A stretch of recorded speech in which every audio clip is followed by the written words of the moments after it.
18-19. Roma pasal 7. Sebab aku tahu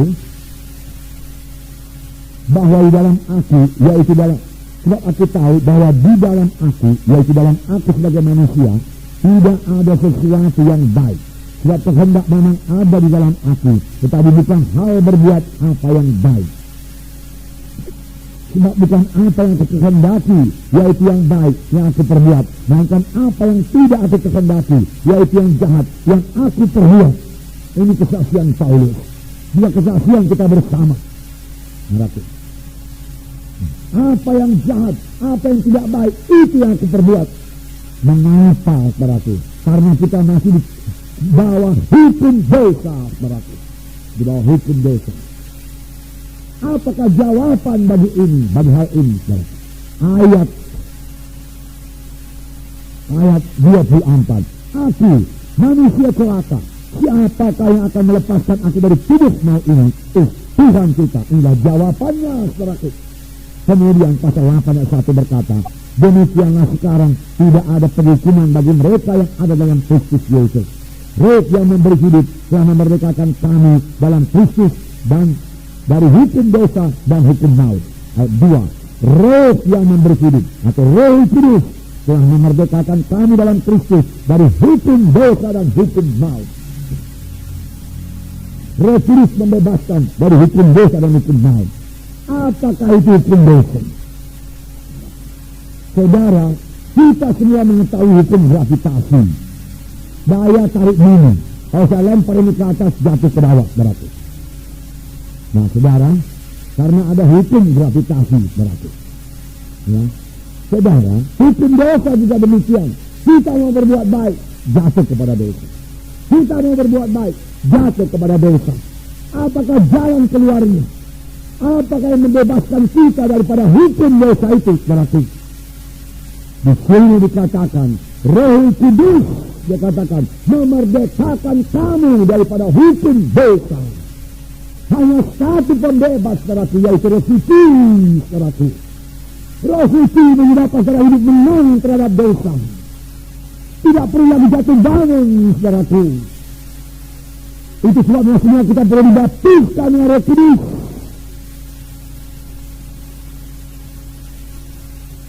Karena hidup kekristenan kita ini, saudaraku, bukanlah dimaksudkan Tuhan hidup jatuh bangun. Tetapi Tuhan mau kita hidup berkuasa melawan dosa, saudaraku. Tuhan mau kita hidup suci, saudaraku, di dalam dunia ini. Dari mana kan kita capai itu, saudaraku? Dengan pengetahuan manusiawi kita, dengan tekad kebudatan tekad kita, saudaraku. Berapa kuatkah kita manusia ini, saudaraku? Saudara, sama seperti untuk menerima keselamatan, kita tidak bisa menerima keselamatan dengan perbuatan baik kita, dengan kekuatan kita, dengan pengetahuan kita, dengan kesanggupan kita. Kita tidak bisa lahir baru, tidak bisa menerima keselamatan dari Tuhan. Apakah yang menyelamatkan kita? Yesus yang memberi anugerahnya kepada kita, berarti, yaitu Dia sendiri, saudaraku, disalib, memikul dosa kita. Ya, kalau kita percaya kepadanya dan menerima Dia sebagai Tuhan dan Juru Selamat kita, lalu kita pun, saudaraku, lahir baru, selamat. Jadi keselamatan kita datang daripada Yesus. Demikian sesudah selamat, bagaimana jalannya kita hidup benar, hidup suci, juga tidak bisa dengan kekuatan kita.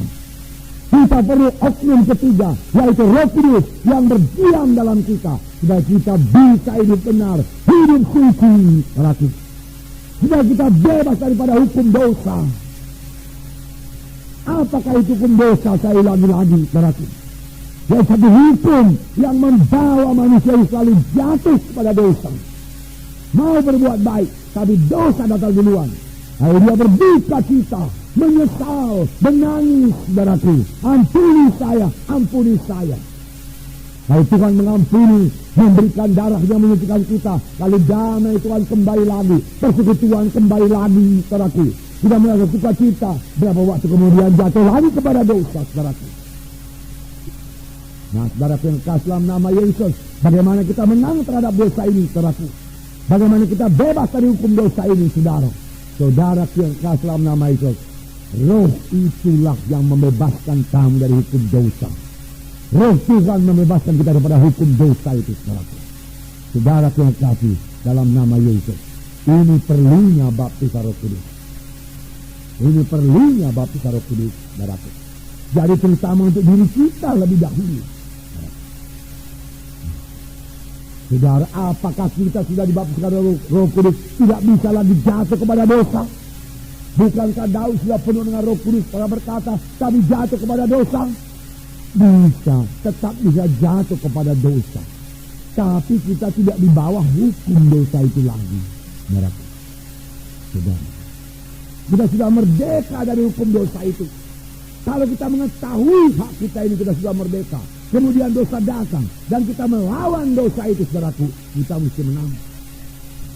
Kita mesti menang. Roh Kudus sudah memerdekakan kami, dari hukum dosa dan hukum maut, yaitu Roh Kudus. Haleluya, saudara. Mereka telah oleh kuasa. Tanpa kuasa itu mereka tinggal kecil saja, saudaraku. Padahal Tuhan telah memberikan kuasa itu kepada kita. Menjadi saksi Yerusalem, Judea, Samaria, hingga sampai ke ujung bumi. Nah, jadi itu pertama sekali, saudaraku, baptis Roh Kudus kepada kita, supaya kita menang terhadap dosa, supaya kita hidup benar, hidup suci. Terima baptis Roh Kudus. Setelah kita terima baptis Roh Kudus, penuh senantiasa dengan Roh Kudus.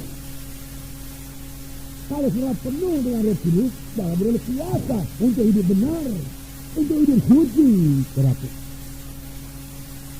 Kalau sudah penuh dengan Roh Kudus, dan sudah baca firman Tuhan, saudara menjadi mengerti firman Tuhan ini. Kalau sudah penuh dengan Roh Kudus, dan sudah melayani, pelayan saudara diurapi oleh Roh Kudus. Jadi untuk diri kita sendiri, saudara. Yang kedua, saudaraku, Roh Kudus memberikan kuasa dalam pelayanan. Berikan kuasa dalam pelayanan. Sehingga pelayanan kita ini berhasil dan berbuah. Saudara, untuk berbuah itu perlu kuasa, saudaraku, kuasa. Kuasa Roh Kudus yang mengurapi kita. Saudara, sehingga kalau kita memberitakan firman Tuhan ataupun bersaksi, ada urapan Roh Kudus.